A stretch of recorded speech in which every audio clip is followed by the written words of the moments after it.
So in the post-fight interview following his victory over Alexander Povetkin, Anthony Joshua said that Deontay Wilder is his number one choice to fight in April 2019. And there was also mention of Dylan White if the Deontay Wilder fight can't be made. And I don't think he actually mentioned Tyson Fury's name, did he? The interviewer might have mentioned Tyson Fury's name, but Anthony Joshua didn't mention him. And I wonder whether that's because Joshua doesn't actually want to give Tyson Fury any limelight, because that's what Tyson Fury has been doing, right? Tyson Fury has been using Anthony Joshua's name to raise his own profile. And so is Deontay Wilder. And I think Joshua is a little mindful of that. I think he is maybe a little aggrieved that Wilder and Fury are getting big off his name. And because of that, I think that might be why he was a little reluctant, particularly to speak Fury's name. But with Wilder, he said, yeah, Wilder for April would be his number one choice. And again, I've mentioned this in recent uploads. Wilder's team said that they are open to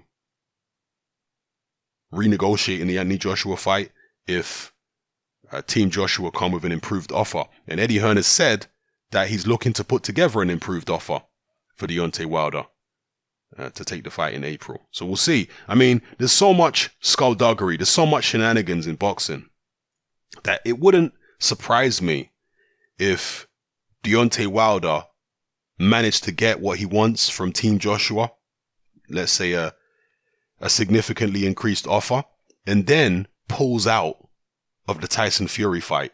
Like, that wouldn't surprise me. I'm not saying that's going to happen. Don't misquote me. I'm not saying that's going to happen, but it certainly wouldn't surprise me. Because, again, there's only two possible reasons why Deontay Wilder's team, why his manager Shelly Finkel would be coming out and saying in the last few days that he's willing to reopen negotiations with Team Joshua for a fight in April. There's only two reasons why he'd be saying that. One, he has no intention of renegotiating for the fight in April, and he's just using Joshua's name to try and increase his profile and sell his fight with Fury by making the fans think he's going to take on Fury and then he's going to take on Joshua in April. So it's either that, or it's actually that he is serious about fighting Joshua in April, and in which case he might be stringing Tyson Fury along, or, best case scenario, maybe he's serious about the Tyson Fury fight, but he's thinking to himself, you know what, the Joshua fight's an even bigger fight, a lot more money, a lot more belts, so might have to abandon ship here, Mr. Fury. I mean, and go take on Joshua in April if he improves his offer significantly. So, yeah, I mean, who knows what's going on exactly, but as I've keep saying time and time again, I just want to see an undisputed fight in the heavyweight division.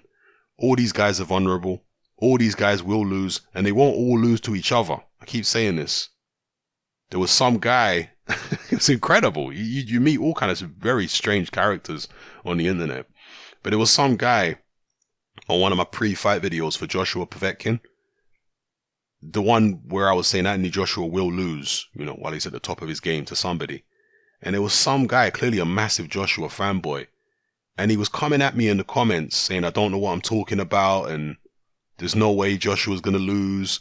He actually said, look at Mayweather. He said, Mayweather's rubbish. Words to this effect. Said, Mayweather is rubbish. And he retired undefeated. I was like, the fact that you think Mayweather is rubbish? I mean, look, I've been a critic of Mayweather over the years. But to say the man's rubbish? That shows you don't know anything about boxing. If you're saying Mayweather's rubbish. Like he's garbage. This is what the guy was saying. Incredible stuff. And he said to me, why are you so sure that Joshua's going to lose? And I said, because I've been watching boxing for decades. And he said, that means nothing. You can watch boxing for 100 years, but it doesn't mean anything. You don't learn it. He was basically saying, you can watch boxing for 100 years, but disregard any of the knowledge that you've picked up because it doesn't mean anything. You're in no better position to predict the way a division is going to pan out than somebody who just started watching boxing yesterday. This is what this guy was saying. Incredible stuff. Clearly out of his mind, No disrespect, and clearly a serious casual. And I don't want to disrespect casuals, because casuals are what get, are the people who get the fighters paid at the end of the day. There's only a small amount of hardcore fans. It's the casuals who make the fighters rich. So we need the casuals. I don't like disrespecting casuals, but this guy clearly was a really casual to be saying that Mayweather's rubbish, and to be saying that you don't learn anything watching boxing for decades. Like, all the patterns that you think you've noticed in divisions and stuff like that, forget about all that. It means nothing. Look, boxing does evolve. Boxing does change. Situations do change, but it's still two men getting in the ring at the end of the day. It's still two men who have to deal with pressure and fame and the temptation that comes with all that. Same as it always was, So the patterns that you see in boxing, particularly in heavyweight boxing, over the decades, they're going to continue. And you learn to know, when you've lived through a similar era to this before, you see the similarities, you see, the correlation. It's not like I'm Nostradamus or anything. It's just I'm old enough to have lived through heavyweight eras where I saw similar things going on. I saw a situation where you had vulnerable champions. Lennox Lewis was a vulnerable champion. Yeah, he was vulnerable. As great as he was, as great a things as he achieved, he was a vulnerable guy. Riddick Bowe was vulnerable. Evander Holyfield was vulnerable. And even the Iron Man, Mike Tyson, proved to be vulnerable when he came out of prison. I mean, even before prison against Buster Douglas, but particularly after prison, he was vulnerable. Showed that in the Holyfield fights. So you had vulnerable guys fighting each other in the 1990s. That's what you had. Evander Holyfield, when he beat Mike Tyson, he'd been knocked out by Riddick Bowe. He'd had health problems. He'd been defeated by Michael Moorer. He'd had a long layoff. He was 34 years old. He was in a vulnerable state going into the Tyson fight. Tyson obviously coming out of prison and having his issues, mental and physical issues. Lennox Lewis got knocked out by Oliver McCall. Lennox Lewis, even before getting knocked out by Oliver McCall, when he blasted out Razor Ruddock, everybody was impressed. But then he fought Tony Tucker, a 35 or 36-year-old Tony Tucker, and he didn't really impress. He won the fight, but there were some rough moments for Lewis late in that fight where he looked vulnerable. Against Frank Bruno, Lennox Lewis looked vulnerable. Lewis thought he was just going to blast Bruno out. A lot of the public thought he was just going to blast Bruno out. But somehow Bruno gave him a very tough fight. Lewis was behind on the cards. And he managed to take Bruno out in the 7th. But it was a tough fight for Lennox Lewis. Then he fought Phil Jackson, which was a fairly routine defense. Then he got knocked out by Oliver McCall. And then his road to redemption started after that. But you look at any of the top heavyweights in the 1990s and you see vulnerabilities in them. And so that's why I can sit here and look, I might end up being wrong, but I don't think I will be. That's why I can sit here with the amount of assurity that I have in my voice and tell you that I am very, very sure that Anthony Joshua, Deontay Wilder, Tyson Fury, all these guys are going to lose fights.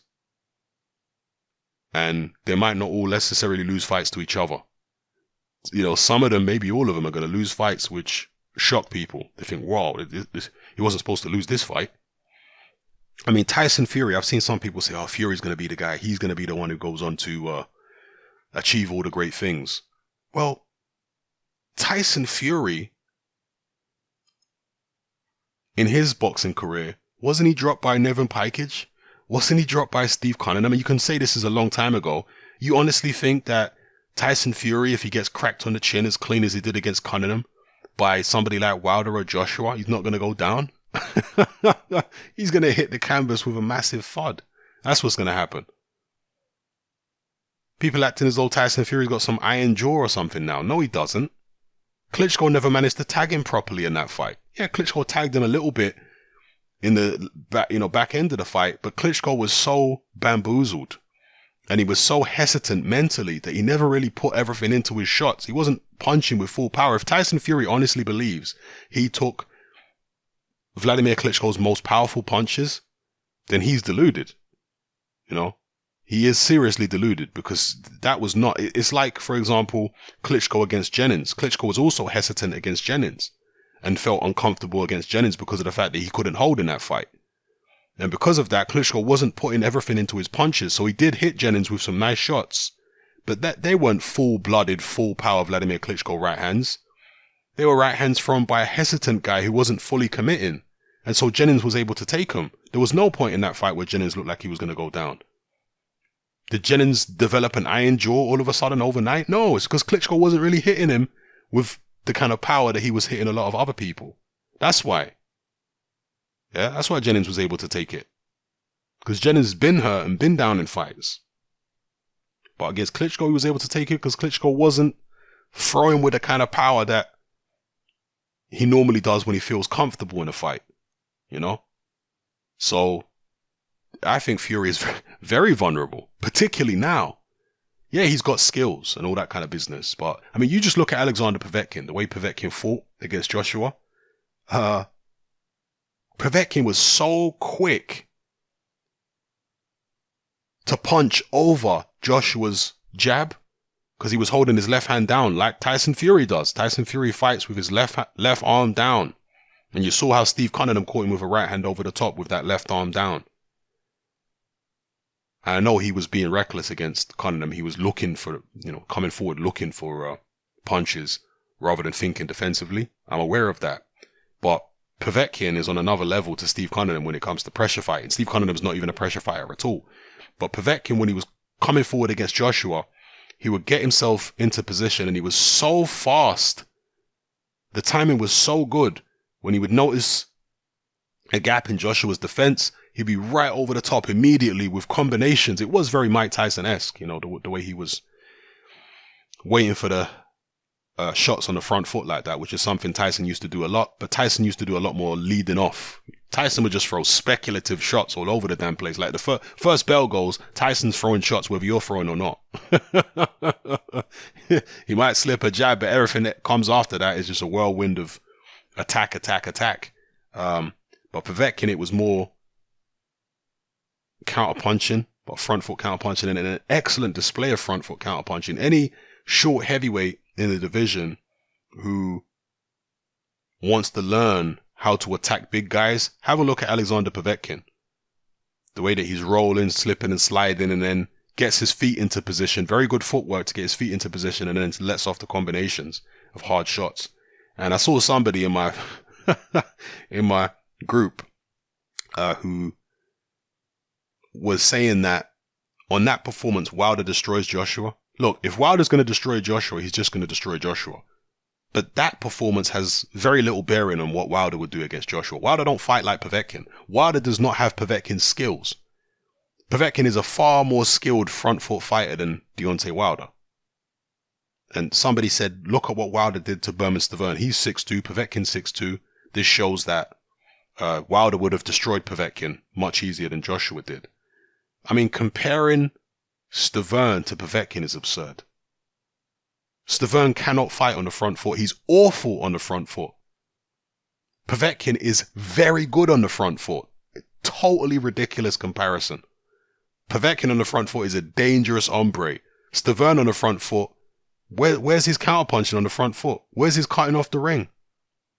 I mean, Stavern's overweight anyway. He weighs like 20 pounds more than Povetkin for one. So his feet are way slower. He doesn't have the ability to counterpunch on the front foot in combination the way Povetkin does. No, he's just a sitting duck. So of course Wilder was going to look good against Stavern because he's not somebody that has the skills that Povetkin has coming forward. Wilder against Povetkin, either the Povetkin who fought Joshua or the Povetkin a few years ago, that is a very tough fight for Deontay Wilder. It's a fight I think Wilder would win. Don't get it twisted. I think Wilder would beat Povetkin. I was saying years ago when Povetkin was Wilder's mandatory that I think Wilder would beat him. But that's still a very tough fight. Don't get it twisted. Anyway, hopefully we get to see an undisputed fight at some stage, regardless of how the heavyweight division turns out, who fights who ducks who takes which fight for whatever reason, for the money or whatever the case may be. Hopefully we get an undisputed fight. and we can put all the speculation and talk and debate to rest. So anyway, let me know how you feel in the comments. I'm out.